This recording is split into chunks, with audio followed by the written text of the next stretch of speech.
আমার Bangladesh party AB পার্টির পঞ্চম প্রতিষ্ঠা বার্ষিকী উপলক্ষে আজকের এই আলোচনা সভায় এবি পার্টির সম্মানিত সভাপতি, সম্মানিত সাধারণ সম্পাদক এবং অন্যান্য নেতৃবৃন্দ এবং উপস্থিত বিভিন্ন রাজনৈতিক দলের নেতৃবৃন্দদের জাতীয় নাগরিক পার্টির পক্ষ থেকে সালাম এবং শুভেচ্ছা জানাচ্ছি। প্রথমেই এবি পার্টির এই প্রতিষ্ঠা বার্ষিকীতে আন্তরিক শুভেচ্ছা এবং আগামী পথ চলায় এবি পার্টি বাংলাদেশের জনগণের অধিকার রক্ষায় এবং তাদের কাঙ্ক্ষিত লক্ষ্যে পৌঁছাতে পারবে সেই প্রত্যাশা ব্যক্ত করছি। আমরা জানি যে বিগত ফ্যাসিজমের সময়ে এবং এই জুলাই আগস্ট অভ্যুত্থানে যে ফ্যাসিবাদ বিরোধী ঐক্য প্রতিষ্ঠিত হয়েছিল, এবি পার্টি তার অন্যতম ভূমিকা রেখেছে সেখানে। এবি পার্টি নেতৃবৃন্দদের সাথে ব্যক্তিগতভাবে আমরা যারা এই আন্দোলনে ছিলাম, আমাদের অনেকেরই একটা পূর্ব পরিচয় ছিল, একটা অনানুষ্ঠানিকভাবেই পরিচয় ছিল।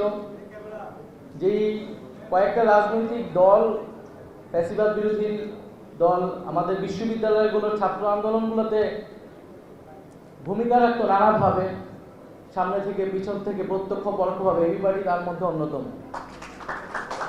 বিভিন্ন সময়ে এবি পার্টির নেতৃবৃন্দ আমাদেরকে সেই সহায়তা দিয়েছেন।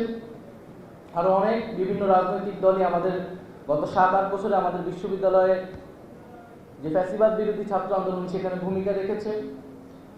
তো এবি পার্টিকে সেজন্য আজকের এই আয়োজন থেকে ধন্যবাদ জানাচ্ছি। তো আজকে আমাদের পুরো রাজনৈতিক অঙ্গনেই যে আলোচনা ধরে আগাচ্ছে রাজনীতি সংস্কার, নির্বাচন এবং তার সাথে আওয়ামী লীগের বিচার, আমরা মনে করি যে কোনোটাই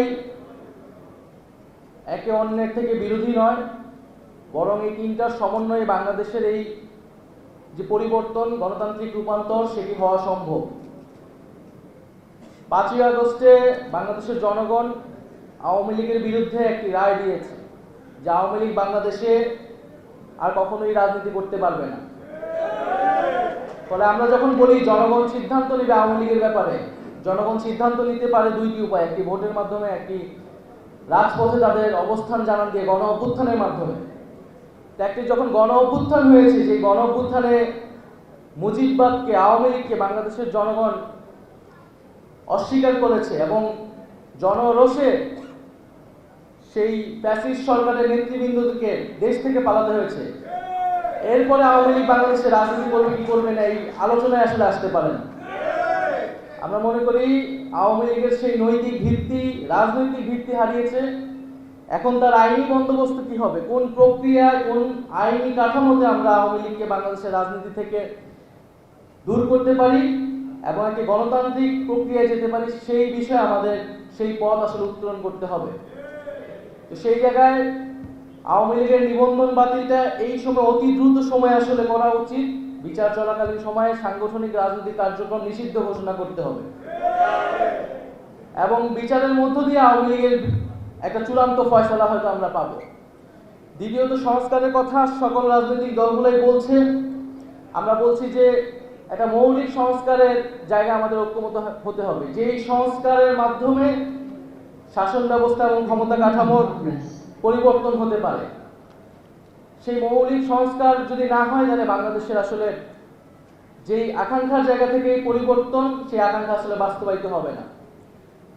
তৃতীয়, নির্বাচন খুবই গুরুত্বপূর্ণ এবং নির্বাচন মানে হচ্ছে ক্ষমতা হস্তান্তরের প্রক্রিয়া এবং এই প্রক্রিয়া নিয়েই বাংলাদেশের সবসময় যে রাজনৈতিক দ্বন্দ্ব তৈরি হয়েছে এবং এই শান্তিপূর্ণ ক্ষমতা হস্তান্তরের জন্য আসলে প্রাতিষ্ঠানিক নিয়মের বাইরে প্রয়োজন রাজনৈতিক দলগুলোর সদিচ্ছা, রাজনৈতিক সংস্কৃতি পরিবর্তন, রাজনৈতিক দলগুলোর মধ্যে নিজেদের মধ্যে সেই আস্থা এবং বিশ্বাসের জায়গা অর্জন করা। সেই আস্থা ও বিশ্বাসের জায়গা যদি অর্জন না হয়, তাহলে শান্তিপূর্ণ ক্ষমতা হস্তান্তরের যেই সংস্কৃতি, সেটি বাংলাদেশে আমরা চালু করতে পারবো না। আমরা আশা করব যে এবারে গণ অভ্যুত্থানের মধ্য দিয়ে যে জাতীয় ঐক্যমত এবং জনগণের আকাঙ্ক্ষা তৈরি হয়েছে, সেই আকাঙ্ক্ষার প্রতি সবাই শ্রদ্ধাশীল থেকে আমরা বাংলাদেশে শান্তিপূর্ণভাবে ক্ষমতা হস্তান্তরের একটি সাংবিধানিক প্রক্রিয়া এবং একটি রাজনৈতিক সংস্কৃতি তৈরি করতে পারবো। আজকে এবি পার্টির পঞ্চম প্রতিষ্ঠাবার্ষিকী উপলক্ষে আবারও শুভেচ্ছা এবং আমাকে আমন্ত্রণ জানানোর জন্য ধন্যবাদ জানাচ্ছি। আসসালামু আলাইকুম।